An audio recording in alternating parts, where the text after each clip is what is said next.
Bonjour, mon général. Patrick Bonjour, Daniel. Dutartre, d'être avec nous ce matin pour revenir sur la situation de ce conflit entre la Russie et l'Ukraine et aussi pour revenir sur les aspects techniques et militaires de cette guerre.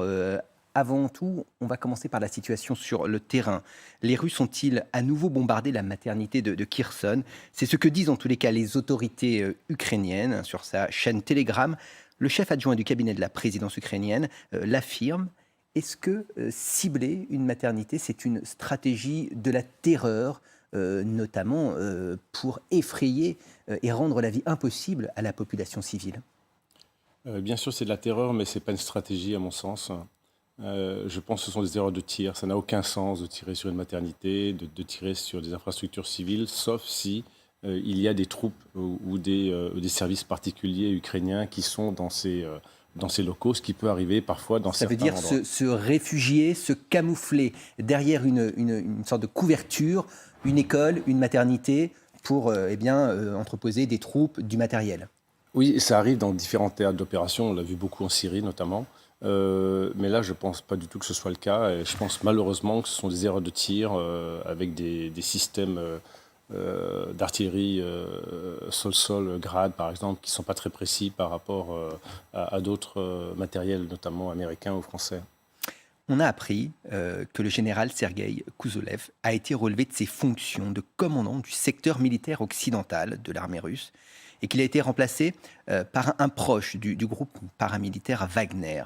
Est-ce que vous y voyez là un changement qui est symbole peut-être d'un échec de la stratégie de ces dernières semaines de la Russie en Ukraine? Oui. Oui, vous avez parfaitement raison. Chaque fois que, enfin la plupart du temps, hein, lorsqu'il y a un changement de chef comme ça, qui n'est pas programmé, c'est un signe de désaveu en fait, ou parce que les résultats sur le terrain ne sont pas à la hauteur des attentes du haut commandement, tout simplement.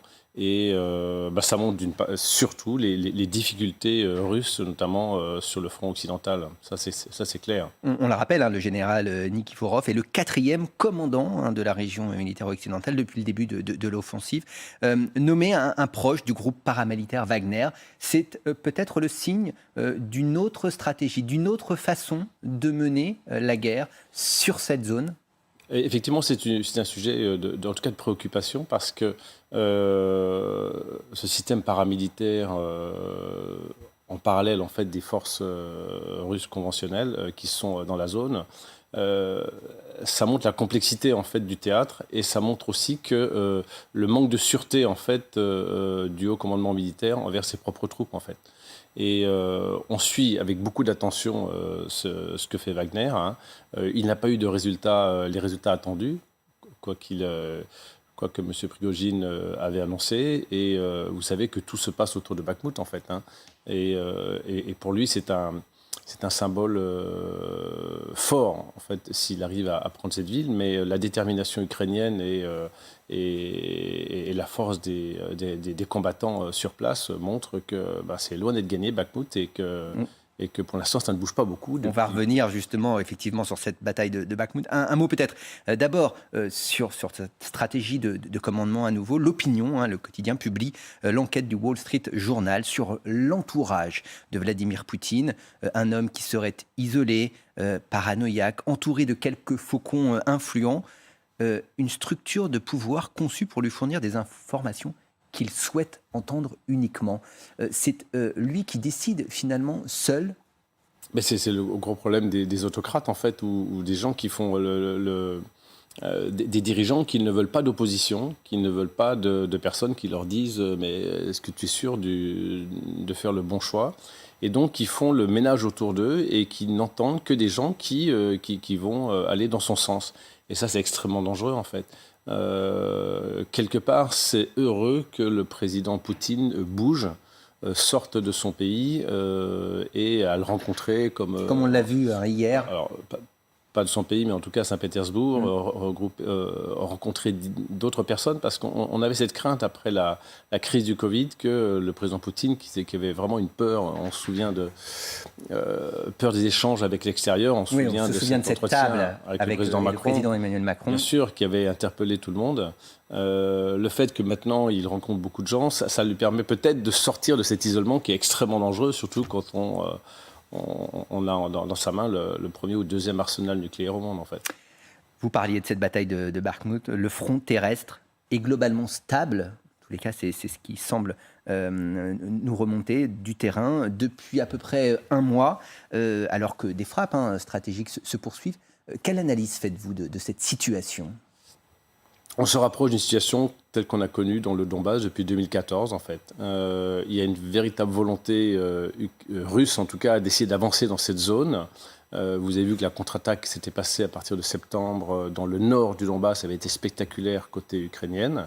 Et maintenant, ça stabilise un peu, même s'il y a quelques villages ou petites villes qui sont en train de tomber dans le nord de Bakhmout, notamment à 80 km au nord.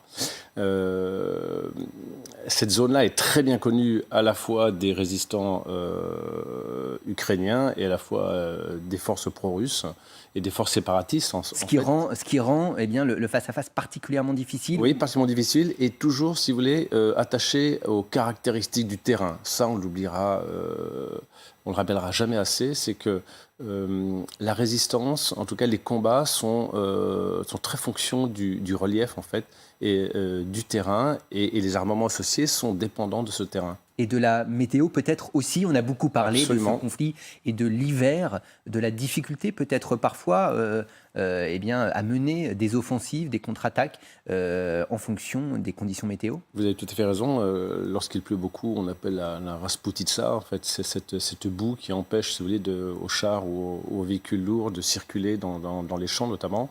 Et donc, ça vous rend tributaire uniquement des routes si elles sont praticables. Et à partir du moment où le terrain est gelé, c'est différent. Par contre, là, vous pouvez beaucoup manœuvrer. Cela dit, ce ne sont pas des manœuvres très importantes. Dans cette zone-là, vous voyez, ce ne sont pas des manœuvres importantes de chars ou de véhicules lourds. C'est plus du combat presque d'infanterie et au préalable d'artillerie. C'est pour ça qu'on observe des images assez spectaculaires de type Verdun, de type avec des tranchées. Oui. Absolument. Et les gens sont enterrés. On a vu des reportages tant du côté ukrainien que du côté russe où les soldats s'organisaient pour tenir dans ces tranchées. Donc là, c'est presque un conflit figé où l'on avance mètre après mètre et ça peut durer pendant des mois. Des années même. Ça peut durer des années et c'est terrible et c'est coûteux en plus en hommes et donc ça c'est un élément extrêmement important. Autant les Russes tiennent malheureusement peu de cas de leurs troupes, autant le commandement ukrainien est et le président Zelensky également, très très attentif à ces soldats parce que d'abord le nombre est toujours évidemment limité, mais également il y a un aspect humain qui est très important chez les Ukrainiens, ce qui est tout à fait normal. Mon général, je voudrais qu'on aborde maintenant un point lié au matériel et au système de missiles sol-air Patriot. On en a beaucoup entendu parler ces derniers jours parce que le ministre des Affaires étrangères de l'Ukraine assure que le gouvernement américain a élaboré un plan spécial pour former en moins de 6 mois des troupes ukrainiennes à ce missile de défense antiaérienne Patriot. Est-ce que ce plan de formation en 6 mois, vous qui connaissez cette technologie, cet outil, est crédible ? Oui, absolument. Je pense même que ça pourrait aller plus vite parce que les matériels sont relativement disponibles. Mais effectivement, le point important, c'est la formation. Alors, il faut bien, pour nos interlocuteurs, pour nos auditeurs, parler des Patriotes. Hein. C'est un missile que l'on connaît bien, notamment depuis la guerre du Golfe, en fait. Conçu dans les années 60, plusieurs fois mis à jour et utilisé effectivement en Irak ou même en Afghanistan. Oui, absolument. Et pour les plus anciens, je ne sais pas si on se souvienne, mais les Irakiens utilisaient ce qu'on appelle des Scud pour tirer à la fois sur les bases d'Arabie Saoudite, sur la ville de Daran, d'ailleurs, la ville de Daran, bien sûr, mais également la capitale, Riyad, et également d'ici en Israël. Et le système déployé par les Américains, c'était le Patriot. On parle là d'un système défensif. Absolument, totalement défensif. C'est un missile sol-air, hein, au début essentiellement destiné à l'aviation ennemie, donc qui peut tirer des missiles avec une assez longue portée, de 60 jusqu'à 150, 180 km, et à très haute altitude. Et puis, on a essayé propulsé à une très grande vitesse, on parle de plus de 4000 km par heure. Oui, absolument. C'est la caractéristique de ce missile, mais c'est un gros matériel. Hein. Et on s'est rendu compte qu'il pouvait aussi intercepter, dans une certaine mesure, des missiles balistiques sol-sol, type Scud à l'époque, et maintenant les missiles que l'on voit arriver sur le théâtre ukrainien. Et donc cette particularité qui est intéressante aussi en Ukraine, de pouvoir intercepter ces missiles qui sont tirés. Oui, parce qu'en fait, c'est un dispositif assez complexe, assez imposant aussi. Hein. Je crois qu'il faut plusieurs dizaines d'hommes pour le manier complètement. Il y a un radar de poursuite. On parle d'un radar à réseau phasé, je crois, pour intercepter cette cible, effectivement. Oui, vous avez forcément une détection, un centre radar de détection et de guidage. Puis vous avez un PC de commandement et vous avez différentes batteries de missiles en fait, que vous actionnez en fonction de la position de ces batteries et la trajectoire du missile. Mais ce n'est pas une garantie à 100%. Hein, oui, certains remettent en cause l'efficacité du système d'ailleurs. Non, il y a une efficacité certaine. Hein. Alors c'est probablement la version PAC 3 qui devrait être livrée, qui est la plus moderne et qui est relativement adaptée justement à ces tirs de missiles, vous savez, qui vont détruire les centres énergétiques ukrainiens. Mais je dirais que c'est presque plus psychologique que tactique. Hein. Ça, c'est pas du tout adapté, par exemple, à la destruction de petits drones de type iranien, Shahid, qui viennent larguer leurs bombes sur les objectifs. C'est un dispositif extrêmement coûteux et justement certains disent utiliser ce dispositif à plusieurs millions de dollars pour aller cibler des drones. Non, c'est pas adapté. Vous savez, quand vous faites la défense solaire, aujourd'hui, en fait, tout se passe, il y a énormément de choses se passent dans le domaine aérien. Et en fait, qu'est-ce que sont que les drones? Ce sont des petits avions sans pilote, en fait. En fait, c'est pratiquement les styles un peu V1 ou V2 qu'on a connus, malheureusement, pendant la Deuxième Guerre mondiale. Et vous avez des tout petits drones que les Ukrainiens utilisent notamment pour le renseignement tactique. Là, ils sont extrêmement forts, et ça, on peut en reparler, parce que c'est quelque chose dans lequel ils maîtrisent très très bien pour connaître les positions ennemies. Et puis, l'autre version du drone, c'est la version d'attaque, qui sont les bombes tueurs, en fait, et qui sont envoyés avec ces petits drones, avec différents types de portées, différents types d'altitude. C'est ce qu'on a vu ce lundi avec une attaque de drones attribuée à l'Ukraine, non revendiquée, qui a fait 3 morts sur une base militaire russe stratégique, qui avait déjà été prise pour cible, la base aérienne d'Engels, située dans la localité de Saratov. On est à plus de 600 km de la frontière russo-ukrainienne. Donc, qu'est-ce que cela veut dire dans la nature de ce conflit? Il est en train de changer de dimension. Non, on est même précisément à 750 km de Kharkiv, pour être précis, et à peu près 800 km au sud-est de Moscou. Ce qui est paradoxal, c'est que, ce qui est assez étonnant, c'est que c'est un drone en fait russe. Qu'on appelle le Tupolev 141. Vous dites missile parce que c'est vrai que ça a la forme. Oui, ça ressemble. En fait, c'est un petit avion. C'est comme je ne sais pas si vous voyez à l'époque les Mirage F1 ou Mirage 3, mais en format 1/3. Vous voyez, et avec un réacteur qui vole à près de un peu moins de 1000 km/h, enfin qui est subsonique, ce qu'on appelle subsonique, et qui peut voler en haute ou basse altitude. Je pense plutôt en basse altitude dans ce cas-là, et qui a presque plus de 800 km, presque 1000 km de portée.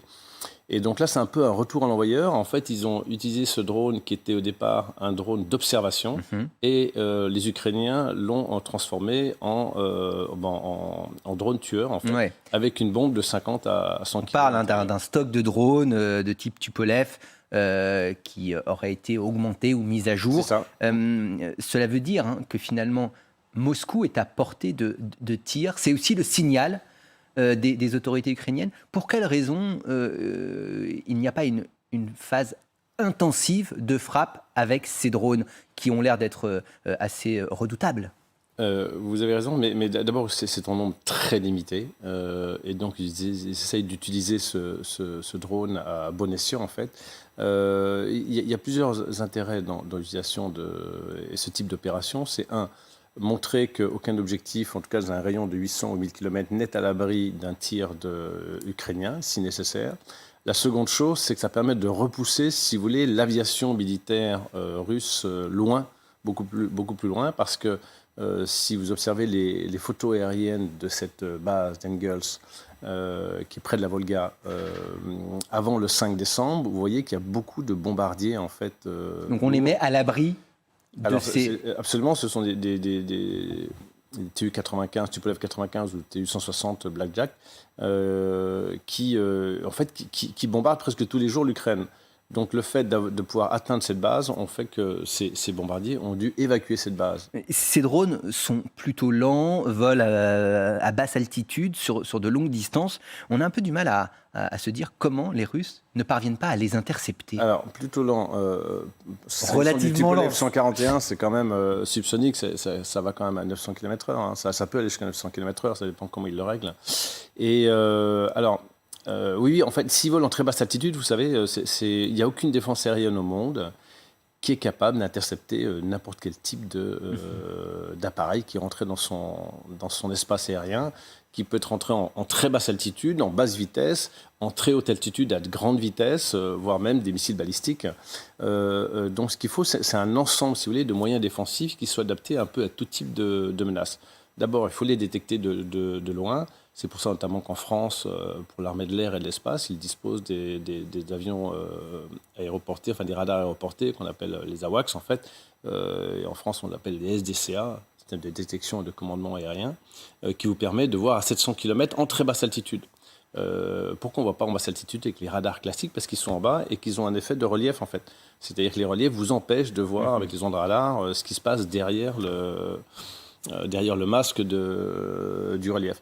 Et donc, vous savez, il n'y a aucun pays au monde qui peut empêcher tout type de pénétration de son espace aérien pour tout type de missile. Donc, ce n'est pas surprenant. En plus, c'est à 1h30 du matin, ce n'est pas un hasard, dans la nuit de dimanche à lundi.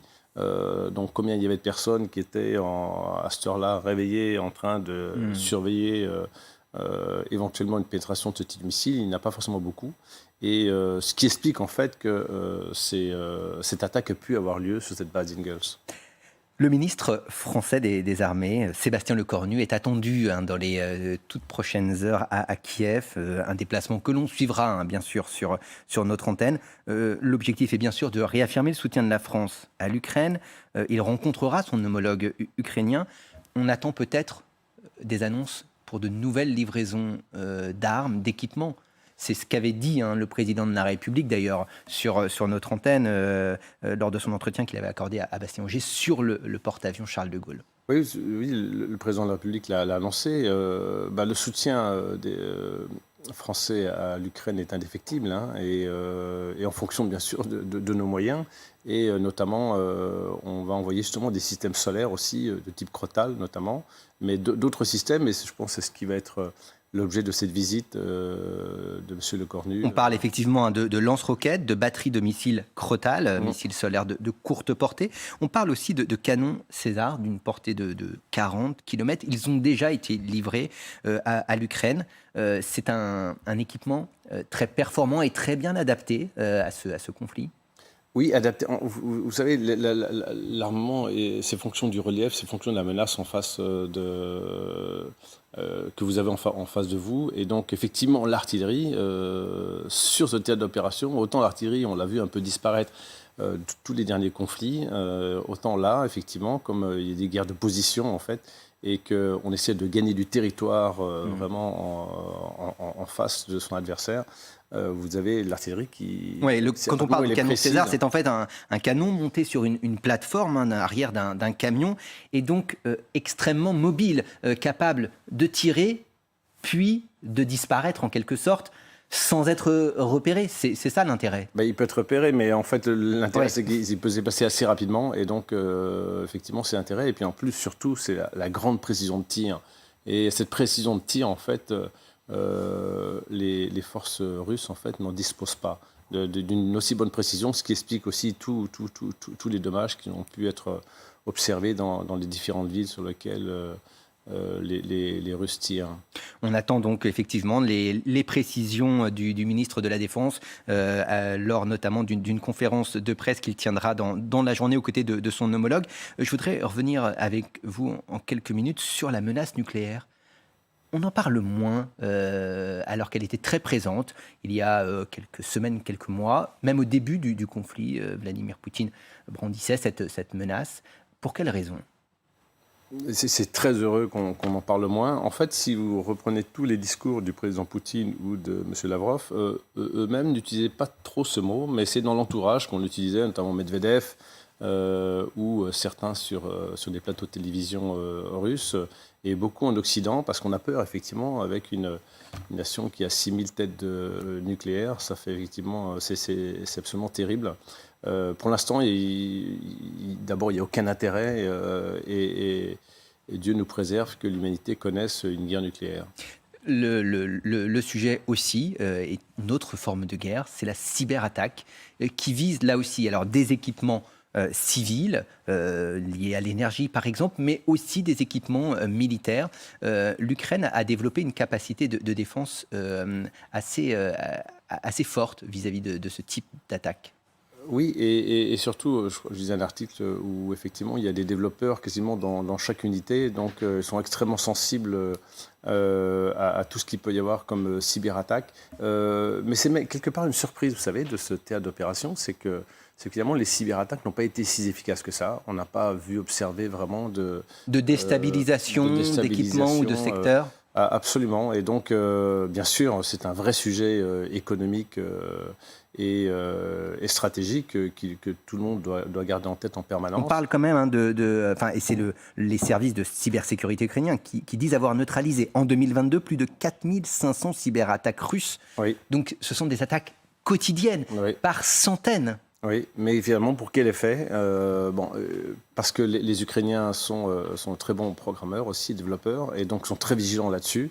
Mais effectivement, il n'y a pas eu en tout cas, de choses spectaculaires connues à ce stade. Mais c'est vrai que c'est un souci permanent et on est tous concernés, aussi bien dans sa boîte mail que sur ce site internet aujourd'hui en Occident. On est en fin d'année. En général, j'ai envie de vous poser une seule question de la perspective de cette année 2023. Une issue à ce conflit est-elle plausible, vraisemblable selon vous ? Tout est possible, c'est une question de bonne volonté. Le pape François disait, mais il faut arrêter cette guerre insensée. Moi, je vois 3 scénarios. Hein. Le premier, c'est le maintien d'un peu d'un statu quo, comme on a pu connaître dans le Donbass depuis 2014, c'est-à-dire que ça n'avance plus. Il y a un problème aussi de munitions des deux côtés. Hein. On a tellement tiré d'obus que la production n'est pas là, mais il ne faut jamais sous-estimer la capacité russe. Le second scénario, c'est qu'à un moment, l'un des deux, ukrainiens ou russes, essaye une percée quelque part, notamment au centre, hein, entre Mariupol et Kherson, par exemple, à milieu entre les deux. Mais ça peut être d'un côté ou de l'autre, ça peut être une avancée aussi russe du côté de Zaporijjia. Et la troisième, c'est notamment l'annonce du ministre des Affaires étrangères ukrainien qui propose une conférence de paix à l'ONU en février. Et on suivra ça.